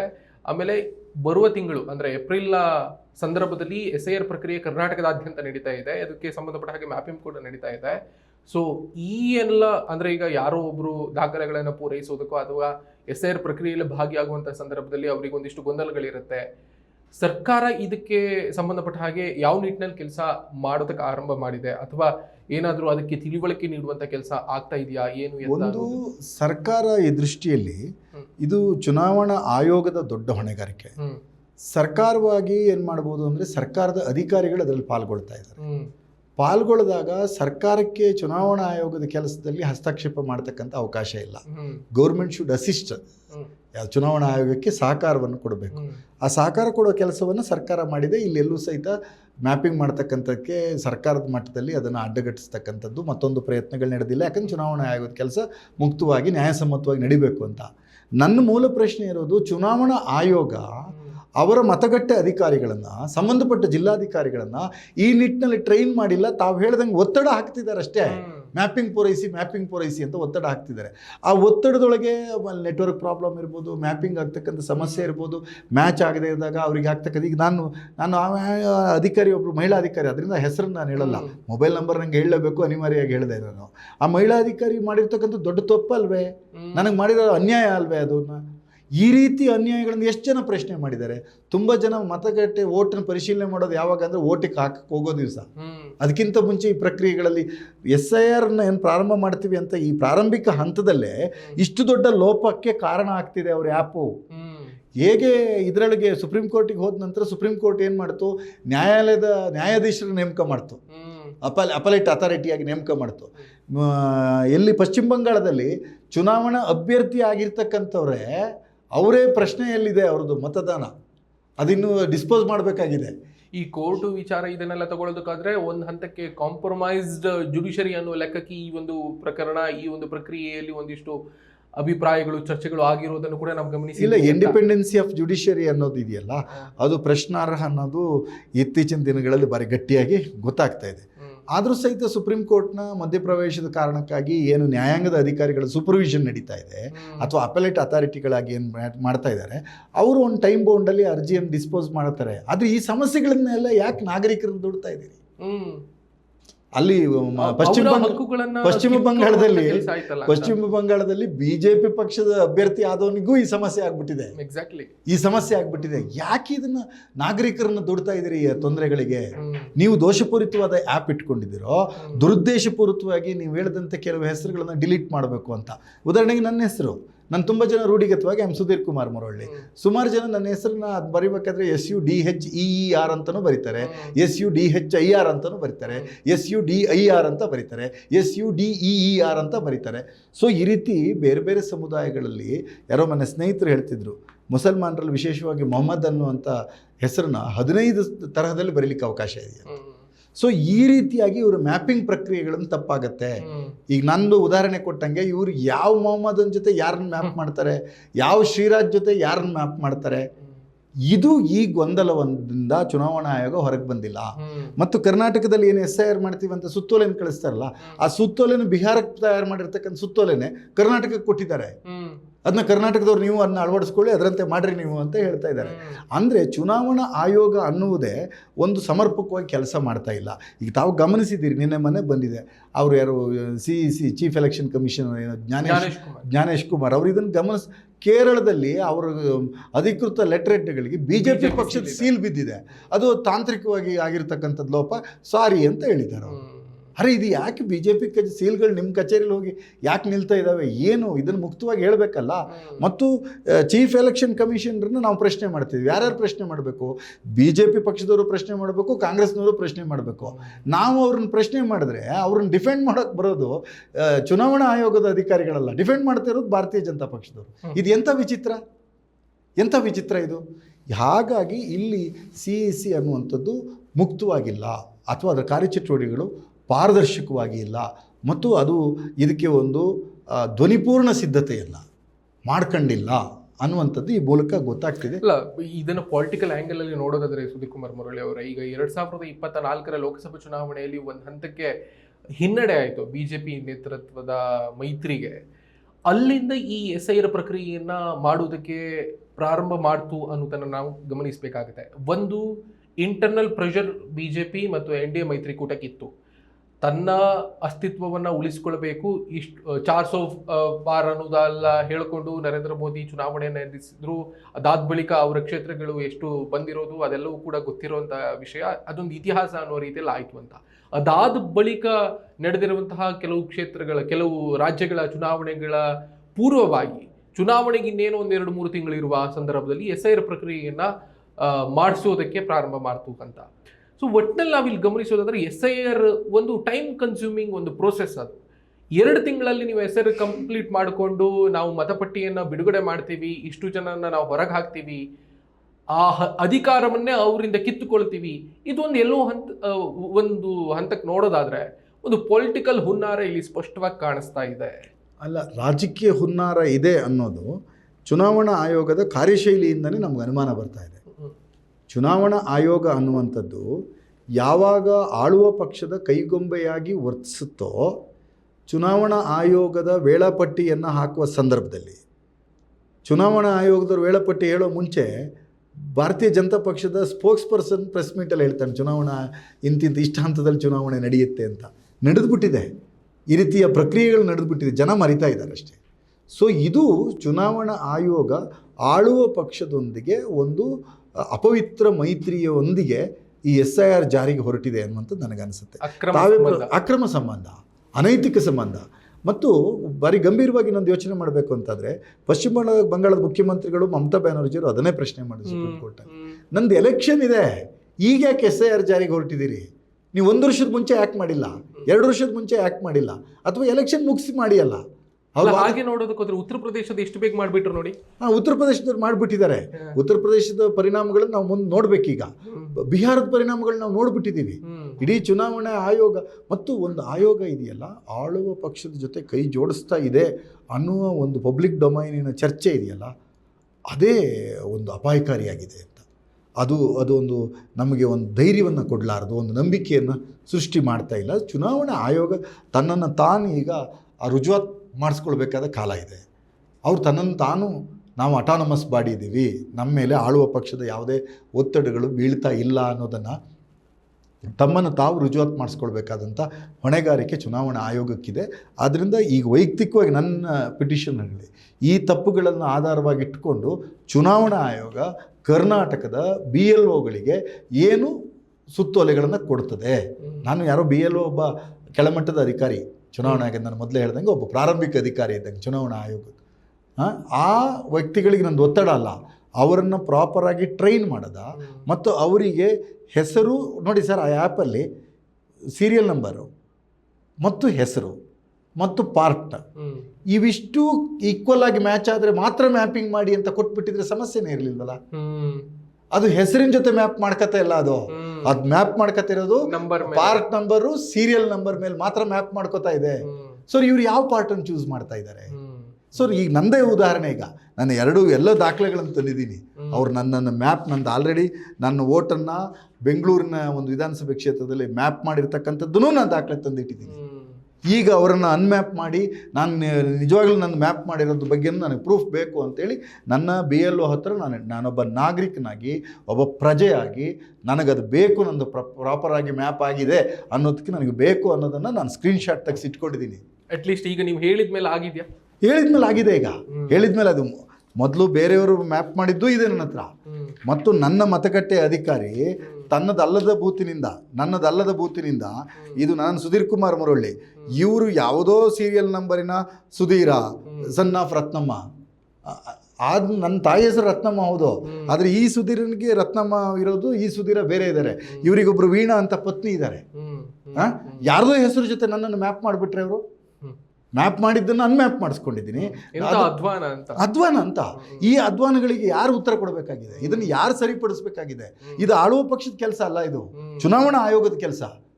ಈ ಜ್ಞಾನೇಶ್ ಕುಮಾರ್ ಅವರು ಏನು BJPಯ B ಟೀಮ್ ಥರ ಮಾಡ್ಕೊಂಡು ಓಡಾಡ್ತಾ ಇದ್ರೆ ಅಲ್ವೇ, ಅದೇನೋ ಪೊಲೀಸ್ ಸ್ಟೇಷನ್ ಕೇಸ್ ಆಗಿದೆ, ಯಾರೋ ಮೋಹ ಮೈತ್ರ ಅವರು MP ಅವರು ಏನೋ ಇವರು ಜ್ಞಾನೇಶ್ ಕುಮಾರ್ ಅವ್ರದ ಹಣೆ ಮೇಲೆ BJP ಸಿಂಬಲ್ ಹಾಕಿ ಇದು ಮಾಡಿದ್ದಕ್ಕೆ ಏನೋ ಭಾವನೆಗಳನ್ನು ಇದು ಮಾಡುತ್ತೆ, ಕೆರಳಿಸ್ತಾ ಇದೆ ಅಂತ ಹೇಳಿ ಅಂತ ಕೆದಕುವಂಥ ಪ್ರಯತ್ನ ಒಂದು ದಿನದೊಳಗೆ ಡಿಲೀಟ್ ಮಾಡಬೇಕು ಅಂತ ನೋಟಿಸ್ ಕೊಡ್ತಾರಂತೆ.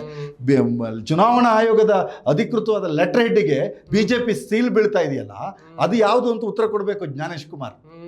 ಮೋಸ್ಟ್ಲಿ ಭಾರತದ ಇತಿಹಾಸದಲ್ಲಿ ಒಬ್ಬ ಬೇಜವಾಬ್ದಾರಿ ಚುನಾವಣಾ ಆಯೋಗದ ಆಯುಕ್ತರು ಏನಾದರೂ ಬಂದಿದ್ರೆ ಅದು ಈ ಪೀರಿಯಡಲ್ಲಿ, that is mister Gnanesh Kumar ಅಂತೇಳಿ ನಾನು ಸ್ಪಷ್ಟವಾಗಿ ಹೇಳ್ತೇನೆ. ಅಲ್ಲ, ಜ್ಞಾನೇಶ್ ಕುಮಾರ್ಗೆ ರೈಟ್ ವಿಂಗ್ ಜೊತೆಗೆ ಲಿಂಕ್ ಇರೋದು ಅದೆಲ್ಲವೂ ಕೂಡ ನಾವು ಅವರ ಹಿಸ್ಟ್ರಿಯನ್ನು ನೋಡಿದ್ರೆ ಗಮನಿಸ್ತಾ ಹೋಗ್ಬೋದು. ಆಮೇಲೆ ಅವರನ್ನ ಚುನಾವಣಾ ಮುಖ್ಯ ಆಯುಕ್ತರನ್ನಾಗಿ ನೇಮಿಸುವ ಸಂದರ್ಭದಲ್ಲೂ ಕೂಡ ಒಂದಿಷ್ಟು ತಿದ್ದುಪಡಿಗಳನ್ನ ಮಾಡಿ ವ್ಯವಸ್ಥಿತವಾಗಿ ಬಿಜೆಪಿ ಮಾಡಿದೆ ಅಂತ Narendra Modi supreme court justice ಹೌದು ಇದನ್ನ ಚೀಫ್ ಜಸ್ಟಿಸ್ ಅವರ ಕನ್ಸೆಂಟ್ ತಗೊಳ್ಳೋದನ್ನೇ ಪ್ರಕ್ರಿಯೆಯನ್ನೇ ಕೈಬಿಟ್ಟು ನೇಮಕ ಮಾಡ್ಕೊಂಡಿದ್ದಾರೆ. ಆಮೇಲೆ ಲೋಕಸಭೆ ವಿರೋಧ ಪಕ್ಷದ ನಾಯಕರನ್ನ ಅವರು ಭಾರತದ ಸಂವಿಧಾನಕ್ಕೆ, ಭಾರತದ ಪ್ರಜಾಪ್ರಭುತ್ವ ವ್ಯವಸ್ಥೆಗೆ, ಭಾರತದ ಚುನಾವಣಾ ಆಯೋಗಕ್ಕೆ, ಭಾರತದ ಸರ್ವ ಜನರಿಗೆ ನಿಷ್ಠರಾಗಿರಬೇಕಾದಂಥ ಚುನಾವಣಾ ಆಯುಕ್ತರು ಒಂದು ರಾಜಕೀಯ ಪಕ್ಷದ ನಿಷ್ಠಾವಂತರಾಗಿ ಕೆಲಸ ಮಾಡ್ತಿದ್ದಾರೆ ಅನ್ನೋದು ಮೇಲ್ನೋಟಕ್ಕೆ ತುಂಬ ಸ್ಪಷ್ಟವಾಗ್ತದೆ. ಮತ್ತು ಜ್ಞಾನೇಶ್ ಕುಮಾರ್ ಯಾವ ರೀತಿ ಮಾತಾಡ್ತಾರೆ ಅದೇ ರೀತಿನೇ BJP ವಕ್ತಾರ ಮಾತಾಡ್ತಾರೆ. ಮಾತ್ರ ಅಲ್ಲ, ಇವತ್ತು ಕರ್ನಾಟಕ ವಿಧಾನಸಭೆಯಲ್ಲಿ BJPಯ ವಿಧಾನ ಪರಿಷತ್ತಿನ ಸದಸ್ಯರೊಬ್ಬರು ಅವರೇ ಡೌಟ್ ಪಡ್ತಾ ಇದ್ದಾರೆ, ಹ್ಯಾಕಥಾನ್ ಆಗಿದೆಯಾ ಅಂತ ಅವರೇ ಡೌಟ್ ಪಡ್ತಾ ಇದ್ರು. ಇವತ್ತು ಚರ್ಚೆ ಆಯಿತು ಕರ್ನಾಟಕದಲ್ಲಿ. ನಾವು MLC ಹೆಸರನ್ನು ನಾನು ಉಲ್ಲೇಖ ಮಾಡೋಕ್ಕೆ ಹೋಗಲ್ಲ, ನಾನೇ ಸೋತುಬಿಟ್ಟೆ, ಹಾಗಾದ್ರೆ ಹ್ಯಾಕಥಾನ್ ಆಗಿದೆಯಾ ಅಂತ ಅನುಮಾನ ಅವರಲ್ಲೂ ಸ್ಟಾರ್ಟ್ ಆಗಿಬಿಟ್ಟಿದೆ. ಅದಕ್ಕೆ ಯಾರೋ ವಿರೋಧ ಪಕ್ಷದವರು ಉತ್ತರ ಕೊಟ್ಟರು, ಮೋಸ್ಟ್ಲಿ ನಿಮ್ಮ ಪಕ್ಷದ ಲೀಡರ್ಸ್ಗಳಿಗೆ ನಿಮ್ಮನ್ನು ಸೋಲಿಸ್ಬೇಕಂತ ಇತ್ತು ಅಂತ ಕಾಣುತ್ತೆ, ಅದಕ್ಕೆ ಹ್ಯಾಕಥಾನ್ ಆಗಿರ್ಬೋದೇನೋ ಅಂತೇಳಿ ಒಂದು ಮಾತು ಪ್ರಸ್ತಾಪ ಆಗೋ ರೀತಿಯ ಸಂದರ್ಭ ಬಂತು.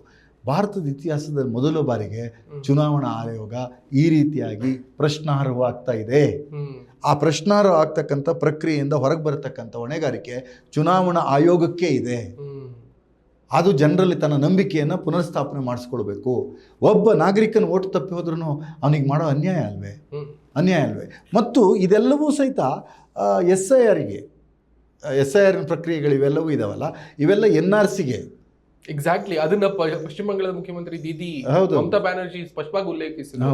ಈ SIR ಅನ್ನೋದು ಪೌರತ್ವದ ಹಕ್ಕನ್ನು ಕೂಡ ಒಂದು ಪ್ರಕ್ರಿಯೆ ಭಾಗವಾಗ್ತಿದೆ ಅನ್ನುವಂಥದ್ದು.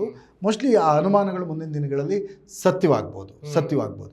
ಆದರೆ SIR ಅನ್ನುವಂತಹ ಏನು ಪ್ರಕ್ರಿಯೆಯನ್ನು ಕೈಗೊಳ್ತದೆ ಅದು ಒಳ್ಳೇದು ಯಾವಾಗ ಆಗ್ಲೇಬೇಕು ನ್ಯಾಯಬದ್ಧವಾಗಿದ್ದಾಗ.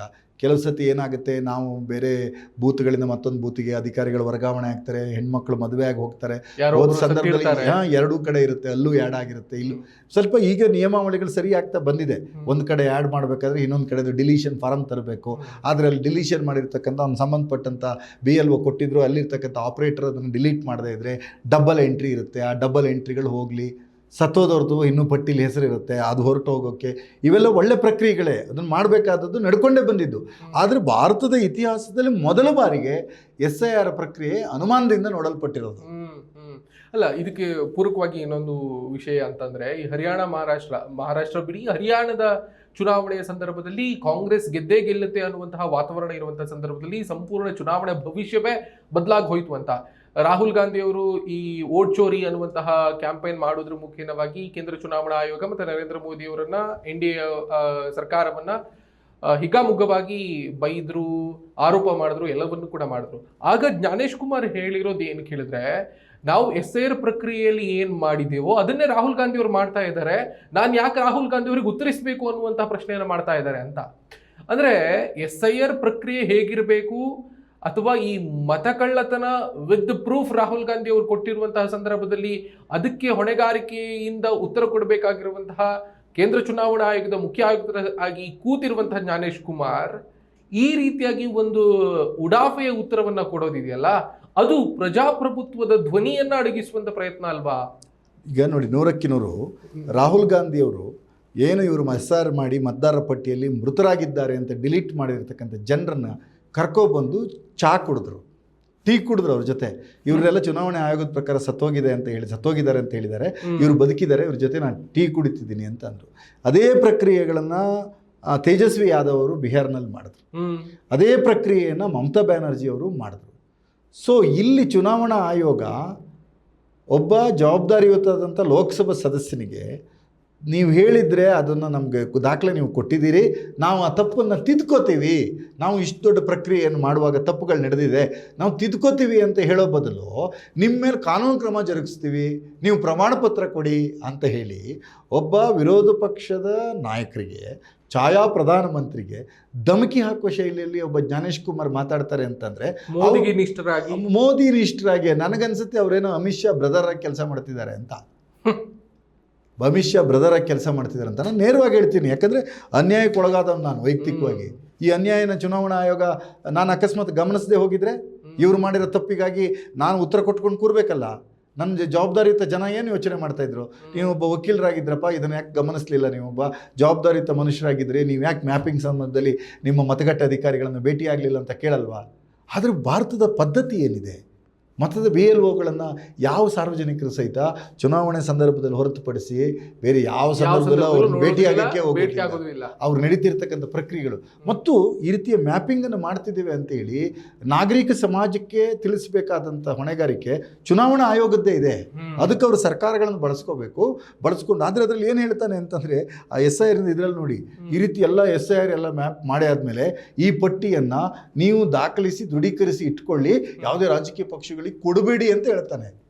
ನಮಗೆ ಪಟ್ಟಿ ಕೊಟ್ಟರೆ ತಾನೇ ಗೊತ್ತಾಗೋದು ಯಾರ್ಯಾರು ತಪ್ಪು ಮಾಡಿದ್ದಾರೆ ಮಾಡಿಲ್ಲ ಅಂತ. ಅಂದರೆ ಇದಕ್ಕೆ BJP ಪಕ್ಷವನ್ನು ಒಳಪಡಿಸಬೇಕು, ಕಾಂಗ್ರೆಸ್ ಪಕ್ಷವನ್ನು ಸೇರಿ ಎಲ್ಲ ಪಕ್ಷಗಳಿಗೆ ಕೊಡಬೇಕಲ್ಲ. ಇವು ರಾಜಕೀಯ ಪಕ್ಷಗಳ ಪ್ರಕ್ರಿಯೆನೇ ಹೊರಗಿಟ್ಟು ಚುನಾವಣೆ SIRನ ನಿರ್ವಹಿಸೋದು ಏನಿದೆ, SIR ಮಾಡ್ತಿದ್ದೀವಿ ಅನ್ನೋದು ಏನಿದೆ ಅಂದರೆ ಒಂದು ಪಕ್ಷಕ್ಕೆ ನಿಷ್ಠರಾಗಿ ಮಾಡೋದಕ್ಕೋಸ್ಕರ ಆ ಪಕ್ಷವನ್ನು ಸೇರಿ ಬೇರೆ ಪಕ್ಷದವ್ರನ್ನ ಹೊರಗಿಡ್ತೀವಿ, ಇವ್ರು ಯಾವ್ಯಾವ ಪಟ್ಟಿ ಕೊಡ್ತಾರೋ ಅದನ್ನು ಡಿಲೀಟ್ ಮಾಡ್ತೀವಿ ಅಂತ ಉದ್ದೇಶ ಅಷ್ಟೇ. ಮತ್ತೆ ಈ SIR ಪ್ರಕ್ರಿಯೆ ಬಗ್ಗೆ ಒಂದಿಷ್ಟು ಅನುಮಾನಗಳು ಹುಟ್ಟುತ್ತಾ ಹೋಗೋದು ಹೇಗೆ ಕೇಳಿದ್ರೆ, ಈ ಹಿಂದೆ EVM ಹ್ಯಾಕ್ ಆಗ್ತಿತ್ತು, VVPAT ಹ್ಯಾಕ್ ಆಗ್ತಿತ್ತು, ಈ ಎಲ್ಲ ಚರ್ಚೆಗಳಿತ್ತು ಅಂತ. ಅದನ್ನ ಇನ್ಮೇಲೆ ಮಾಡೋದಕ್ಕೆ ಆಗಲ್ಲ ಅನ್ನುವ ಕಾರಣಕ್ಕೆ ಈ SIR ಪ್ರಕ್ರಿಯೆ ಮುಖೇನವಾಗಿ ಅಂದ್ರೆ ಮೊದಲು ಚುನಾವಣಾ ಪ್ರಕ್ರಿಯೆಗಳಲ್ಲಿ ನೀವು ಹೇಳಿದಾಗೆ VVPATಗಳು ತಪ್ಪಾಗಿರ್ತಕ್ಕಂಥದ್ದೆಲ್ಲ ನಾವು ಗಮನಕ್ಕೆ ಬಂದಿದ್ದೀವಿ. ಸೊ ಮತ್ತೆ ಅದನ್ನು ಹ್ಯಾಕ್ ಮಾಡೋಕ್ಕಾಗಲ್ಲ ಅಂತ ಈಗಲೂ ಅವ್ರು ಏನು ಸಾಧಿಸಕ್ಕೆ ಹೋದ್ರಲ್ಲ ನೋಡ್ರಿ, ATM ಅಕೌಂಟ್ಗಳನ್ನು ಹ್ಯಾಕ್ ಮಾಡೋ ಪರಿಸ್ಥಿತಿ ಇದೆ ಇವತ್ತು ಅಲ್ವೇನ್ರಿ? ಅದಕ್ಕಿಂತ ದೊಡ್ಡ ತಂತ್ರಜ್ಞಾನ ಅದಕ್ಕೆ ಇನ್ನೇನು ಬಳಸಿರ್ತಾರೆ ಹೇಳಿ? ಸೊ ಅದನ್ನು ಹ್ಯಾಕ್ ಮಾಡ್ಬೋದು ಅನ್ನುವಂಥದ್ದು ಅದು ತಂತ್ರಜ್ಞಾನ. ಅದನ್ನು ಹ್ಯಾಕ್ ಮಾಡೋಕ್ಕೆ ಅವಕಾಶ ಇದ್ರೇ ಅದಕ್ಕೆ ತಂತ್ರಜ್ಞಾನ ಅಂತ ಹೇಳೋದು. ಅದನ್ನು ಅವ್ರು ಮಾಡ್ತಾರೆ ಅನ್ನುವಂಥದ್ದು ಅನುಮಾನಗಳ ಎಲ್ಲವೂ ಇದೆ. ತಾವು ಹೇಳಿದಂತೆ ಈಗ ಅದರಲ್ಲಿ ಇನ್ನೇನಾದ್ರು ಜನ ಜಾಗೃತಿಯಾಗಿದ್ದಾರೆ, ರಾಜಕೀಯ ಪಕ್ಷಗಳು ಜಾಗೃತಿಯಾಗಿದ್ದಾರೆ ಅಂತೇಳಿ ಮತಪಟ್ಟಿಯಲ್ಲೇ ಕೈ ಬಿಡಿಸಿಬಿಟ್ರೆ ಯಾರ್ಯಾರು ಇವ್ರಿಗೆ ನಿಷ್ಠರು ಯಾರು ನಿಷ್ಠರಲ್ಲ ಅನ್ನೋದನ್ನು ಗಮನಿಸಿ ಮಾಡಿಬಿಟ್ರೆ ಚುನಾವಣೆ ಗೆಲ್ಲಿಕ್ಕೆ ಒಳ್ಳೆಯದಾಗ್ತದೆ ಅನ್ನುವಂಥದ್ದು ಇರ್ಬೋದು. ನನಗನ್ಸುತ್ತೆ ಬಿಹಾರದಲ್ಲಿ ಈ ರೀತಿಯ ಪ್ರಕ್ರಿಯೆಗಳ ಕಾರಣಕ್ಕಾಗಿಯೇ BJP ಮತ್ತು JDU ಮೈತ್ರಿಕೂಟ ಅಷ್ಟು ದೊಡ್ಡ ಸಂಖ್ಯೆಯಲ್ಲಿ ಗೆಲುವನ್ನು ಸಾಧಿಸಿತು ಅಂತ ನನಗಾದರೂ ಸ್ಪಷ್ಟವಾದ ಚುನಾವಣಾ ಸಮೀಕ್ಷೆಯ ಊಹೆಗೂ ಮೀರಿ ನಡೆದಿದೆ ಅನ್ನೋದು ನನಗೆ ಈ ಅನುಮಾನ ಕಾಡ್ತಾ ಇದೆ. ಸೊ ಇನ್ನು ಈ ಒಂದಿಷ್ಟು ದಾಖಲೆಗಳನ್ನು ಸಲ್ಲಿಸುವುದಕ್ಕೆ ಒಂದಿಷ್ಟು ತೊಂದರೆಗಳಾದರೆ, ಸಮಸ್ಯೆಗಳಾದರೆ ಸುಪ್ರೀಂ ಕೋರ್ಟ್ ಸ್ಪಷ್ಟವಾಗಿ ಹೇಳಿದೆ, ಆಧಾರ್ ಕಾರ್ಡೇ ಮೂಲ ಅನ್ನುವುದಾಗಿ ಸುಪ್ರೀಂ ಕೋರ್ಟ್ ಸ್ಪಷ್ಟವಾಗಿ ಹೇಳಿದೆ. ಆದಾಗ್ಯೂ ಕೂಡ ಒಂದು ಅಪೀಲನ್ನು ಸಲ್ಲಿಸುವುದಕ್ಕೂ ಸಮಯಾವಕಾಶವನ್ನು ಕೊಟ್ಟಿಲ್ಲ ಅನ್ನುವುದು SIR ಮತ್ತು ಕೇಂದ್ರ ಚುನಾವಣಾ ಆಯೋಗದ ಮೇಲಿರುವಂಥ ಒಂದು ಗಂಭೀರ ಆರೋಪ ಅಂತ. ಸೊ ಇದನ್ನ ಒಂದು ಕಾಯುವ ತಾಳ್ಮೆ SIR ಪ್ರಕ್ರಿಯೆ ನಡೆಸುವಂಥ ಸಂದರ್ಭದಲ್ಲಿ ಆಯೋಗಕ್ಕೆ ಬೇಕಲ್ಲ. ಅದು ಇಲ್ಲದೆ ಈ ರೀತಿಯಾಗಿ ಅರ್ಜೆಂಟ್ ಆಗಿ ಈಗ ತರಾತುರಿಯಲ್ಲಿ ಕರ್ನಾಟಕದಲ್ಲೂ ಕೂಡ ಮಾಡೋದಕ್ಕೆ ಮುಂದಾಗ್ತಾ ಇದೆ. ಪಶ್ಚಿಮ ಬಂಗಾಳದಲ್ಲಿ ನಿನ್ನೆನೇ ಏನೋ ಮೊದಲ ಪಟ್ಟಿ ಏನೋ ಬಿಡುಗಡೆ ಆಯಿತು.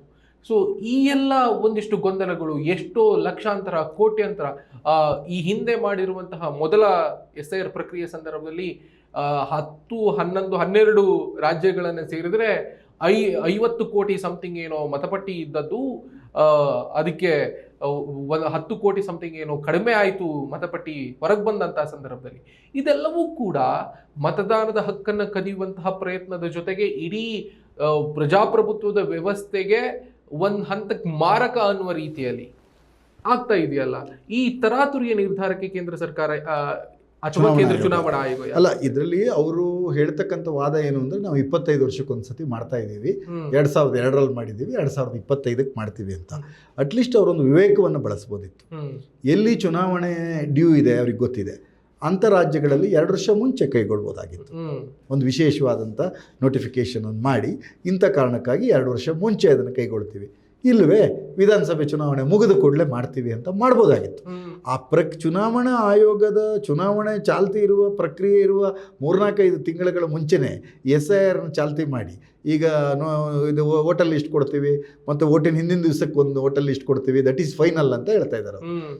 ವೋಟಿನ ಹಿಂದಿನ ದಿವಸ ಏನು ವೋಟರ್ ಲಿಸ್ಟ್ ಕೊಡ್ತೀವಿ ಅದೇ ಫೈನಲ್ ಅಂತ ಹೇಳ್ತಿರ್ತಾರೆ. ಎಲ್ಲಿ ವೋಟಿನ ಹಿಂದಿನ ದಿವಸ ಜನ ಹೋಗಿ ನೋಡಿಕೊಂಡು ಡಿಲೀಟ್ ಆಗಿದ್ರೆ ಅವತ್ತು ವೋಟ್ ಹಾಕಕ್ಕಿಲ್ಲ ಅಂತ ಅಷ್ಟೇ ಬಿಟ್ಟರೆ, ಅವನೊಂದು ಧರಣಿ ಮಾಡ್ಬೋದು, ದುಃಖ ತೊಡ್ಕೋಬೋದು, ಬಿಟ್ಟರೆ ಅವನಿಗಾಗಿ ಮತ್ತೊಂದೇನು ವೋಟ್ ಪ್ರಕ್ರಿಯೆ ನಿಲ್ಲಿಸೋದಿಲ್ವಲ್ಲ. ಈ ವಿವೇಕವನ್ನು ಚುನಾವಣಾ ಆಯೋಗ ಹೊಂದಿಲ್ಲ, ಅದಕ್ಕೆ ಪ್ರಜ್ಞೆ. ಆಮೇಲೆ ಈ ಚುನಾವಣೆ, ಈ ಕ್ಷೇತ್ರಗಳ ಮರು ವಿಂಗಡಣೆ, ಇದೆಲ್ಲದಕ್ಕೂ ಒಂದು ಹಂತಕ್ಕೆ ಇಂಟರ್ಲಿಂಕ್ ಇದು. ಖಂಡಿತ 524 ಅಲ್ಲಲ್ಲ, ಅವ್ರೀಗ ಆ ಕ್ಷೇತ್ರಗಳನ್ನು ಮೋಸ್ಟ್ಲಿ ನೆಕ್ಸ್ಟ್ ಪುನರ್ವಿಂಗಡಣೆ ಆಯೋಗ ಏನು ಬಿಡುತ್ತೆ, ಮೋಸ್ಟ್ಲಿ ಮತದಾರರ ಪಟ್ಟಿಗಳನ್ನು ಆಧಾರವಾಗಿ ಇಟ್ಕೊಂಡು ಅವರವರ ಗೆಲ್ಲುವ ಮತದಾರರ ಕಂಪೋಸಿಷನ್ಸನ್ನು ರೆಡಿ ಮಾಡಿ ವಿಧಾನಸಭೆ ಮತ್ತು ಲೋಕಸಭೆ ಕ್ಷೇತ್ರಗಳನ್ನ ಪುನರ್ವಿಂಗಡಣೆ ಮಾಡ್ತಕ್ಕಂಥ ಎಲ್ಲ ಸಾಧ್ಯತೆಗೆ ಇದೊಂದು ಮೊದಲ ಹೆಜ್ಜೆ ಆಗಿರುತ್ತೆ ಅಷ್ಟೆ. ಓಕೆ, ಇದಿಷ್ಟು SIR ಪ್ರಕ್ರಿಯೆ ಅನ್ನೋದಾದರೆ, ಇನ್ನು ಪಕ್ಷಕ್ಕೆ ನೀವು ಕಾಂಗ್ರೆಸ್ನ ಪಕ್ಷದವರಾಗಿರುವ ಕಾರಣಕ್ಕೋಸ್ಕರವಾಗಿ ಜಾಗೃತಿ ಮೂಡಿಸುವಂಥ ಕೆಲಸ ಏನಾದರೂ ಕರ್ನಾಟಕದಾದ್ಯಂತ ಕಾಂಗ್ರೆಸ್ ಪಕ್ಷ ತನ್ನ ಪದಾಧಿಕಾರಿಗಳ ಮೂಲಕ ಕಾಂಗ್ರೆಸ್ ಕಾರ್ಯಕರ್ತರುಗಳನ್ನು ಜಾಗೃತಿ ಮಾಡ್ತಕ್ಕಂಥ ಕೆಲಸವನ್ನು ನಿರಂತರವಾಗಿ ಮಾಡ್ತಾ ಇದೆ.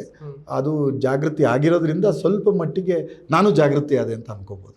ನಾನು ಜಾಗೃತಿ ಆದೆ, ವಾಟ್ ಅಬೌಟ್ ಮೈ ವೋಟ್ ಅಂಥೇಳಿ ನನಗೆ ಜಾಗೃತಿ ಆಗಿದ್ದರಿಂದ ನನಗೆ ಅವ್ರು ಮಾಡಿರ್ತಕ್ಕಂಥ BLOಗಳು ಮಾಡಿರ್ತಕ್ಕಂಥ ತಪ್ಪು ಅನ್ಯಾಯಗಳು ನನಗೆ ಗೊತ್ತಾಯಿತು ಅಂತ ನಾನು ಅದು ತಿಳ್ಕೊಂಡಿದ್ದೀನಿ. ಹಾಗಾದ್ರಿಂದ ಜಾಗೃತಿ ಮಾಡ್ತಕ್ಕಂಥ ಪ್ರಕ್ರಿಯೆಗಳನ್ನು ಅದು ಮಾಡ್ತಾ ಇದೆ, ನಾಗರಿಕ ಸಮಾಜಗಳು ಮಾಡ್ತಾ ಇದ್ದಾವೆ, ಹಲವಾರು NGOಗಳು, ಜನಪರವಾಗಿರ್ತಕ್ಕಂಥ ಪ್ರಜಾಪ್ರಭುತ್ವವಾದಿ NGOಗಳು ಸಹಿತ ಇದನ್ನು ಹಲವಾರು ಕೆಲಸಗಳನ್ನು ಮಾಡ್ತಿರೋದ್ರಿಂದ ಕರ್ನಾಟಕದಲ್ಲಿ ಬೇರೆ ರಾಜ್ಯಗಳಿಗಿಂತ ಸ್ವಲ್ಪ ಪರಿಣಾಮಕಾರಿಯಾಗಿ ಜನರಲ್ಲಿ SIR ಬಗ್ಗೆ ಜಾಗೃತಿ ಉಂಟಾಗಿದೆ ಅಂತ ನನಗೆ ಅನ್ನಿಸ್ತಾ ಇದೆ. ಒಟ್ಟಿನಲ್ಲಿ SIR ಅಂತಹ ಪ್ರಕ್ರಿಯೆಯ ಮುಖೇನವಾಗಿ ಕೇಂದ್ರ ಚುನಾವಣಾ ಆಯೋಗ ಬಡವರು, ಅನಕ್ಷರಸ್ಥರು ಅವರ ಮತದಾನದ ಹಕ್ಕನ್ನು, ಪೌರತ್ವದ ಹಕ್ಕನ್ನು ಕಸಿಯುವಂತಹ ಹುನ್ನಾರಕ್ಕೆ ಒಂದು ತಡೆಯನ್ನು ನೀಡಬೇಕು. ಹಾಗಾಗಿ ಇಡೀ ಕರ್ನಾಟಕ ಜಾಗೃತ ಆಗಬೇಕು ಅನ್ನುವುದನ್ನು ಹೇಳ್ದ ಇಷ್ಟೊತ್ತು ಈ ಚರ್ಚೆಯಲ್ಲಿ ಭಾಗಿಯಾಗಿರೋದಕ್ಕೆ ಅತ್ಯಂತ ಪ್ರೀತಿ ಧನ್ಯವಾದ. Thank you. ಮತ್ತು ನಾನು ಮಾತಿನ ಕೊನೆಯಲ್ಲಿ ಇನ್ನೊಂದ್ಸತಿ ಹೇಳ್ತೀನಿ ಸರ್, ದಯವಿಟ್ಟು ಪ್ರತಿಯೊಬ್ಬರು ಸಹಿತ ಜನ ಅವರು ಯಾವ ಪಕ್ಷಕ್ಕೆ ಬೇಕಾದ್ರೆ ವೋಟ್ ಮಾಡೋರಾಗಿರಲಿ, ದಯವಿಟ್ಟು ಈ ರಾಜ್ಯದಲ್ಲಿ ದೇಶದಲ್ಲಿ ಇರ್ತಕ್ಕಂಥ ಪ್ರಜೆಗಳು ದಯವಿಟ್ಟು ನಿಮ್ಮ BLO ಹತ್ರ ಹೋಗಿ ನನ್ನ ವೋಟನ್ನು ಮ್ಯಾಪ್ ಮಾಡಿದರೆ ಅದನ್ನು ನನಗೆ ತೋರಿಸ್ಬೇಕು ನೀವು ಅಂತೇಳಿ ಕಡ್ಡಾಯಪಟ್ಟು ತೋರಿಸ್ಬೇಕು. ಚುನಾವಣೆ ಆಯೋಗದ ನಿಯಮಗಳೇನೇ ಇರಲಿ, ಒಬ್ಬ ಮತದಾರ ಹೋಗಿ ಕೇಳಿದ್ರೆ BLOಗಳು ಅದನ್ನು ತೋರಿಸ್ಬೇಕು. ಆ ರೀತಿಯಾದಂಥ ಆದೇಶವನ್ನು ಮಾಡಿ BLOಗಳು ಮಾಡಿರ್ತಕ್ಕಂಥ ಇದು ಏನು ಮ್ಯಾಪಿಂಗ್ ಆಗುತ್ತೆ, ಮ್ಯಾಪಿಂಗ್ ಆದಾಗ ಬರ್ತಕ್ಕಂಥ ಮಾಹಿತಿ ಇದೆಯಲ್ಲ, ಅದ್ರ ಸ್ಕ್ರೀನ್ಶಾಟನ್ನು ಸಂಬಂಧಪಟ್ಟ ಮತದಾರರಿಗೆ ಕೊಡ್ತಕ್ಕಂಥ ವ್ಯವಸ್ಥೆಯನ್ನು ಮಾಡಲಿ. ಯಾಕದನ್ನು ನಿಗೂಢವಾಗಿಡ್ತಾರೆ ಚುನಾವಣಾ ಆಯೋಗ, ಆ ನಿಗೂಢವಾಗಿಡೋದ್ರಲ್ಲೇ ಚುನಾವಣಾ ಆಯೋಗದ ದುಷ್ಕೃತ್ಯಗಳ ಹುನ್ನಾರ ಇದೆ ಅಂತ ನನಗೆ ಅನ್ನಿಸ್ತಾ ಇದೆ. ಈ ಪ್ರಶ್ನೆಯನ್ನ ಮಾಡೋದನ್ನ ಬಿಟ್ರೆ ಬಹುಶಃ ಮತದಾನದ ಹಕ್ಕನ್ನು, ಪೌರತ್ವದ ಹಕ್ಕನ್ನು ಕೂಡ ನಾವು ಕಳ್ಕೊಳ್ತೀವಿ. ಖಂಡಿತ. Thank you so much. SIR ಪ್ರಕ್ರಿಯೆಗಳ ಬಗ್ಗೆ ಚರ್ಚೆಯಲ್ಲಿ ಭಾಗಿಯಾಗಿದೆ. Thank you. ಇದಾಗಿತ್ತು ಈ ಹೊತ್ತಿನ eDina.comನ ವಿಶೇಷ ಸಂದರ್ಶನ. ಮತ್ತೊಂದು ಕಾರ್ಯಕ್ರಮದೊಂದಿಗೆ ನಿಮ್ಮ ಮುಂದೆ ಹಾಜರಿರ್ತೀನಿ. ನಮಸ್ಕಾರ. ಅಲ್ಲಿ ತನಕ ನೋಡ್ತಾ ಇರಿ eDina.com.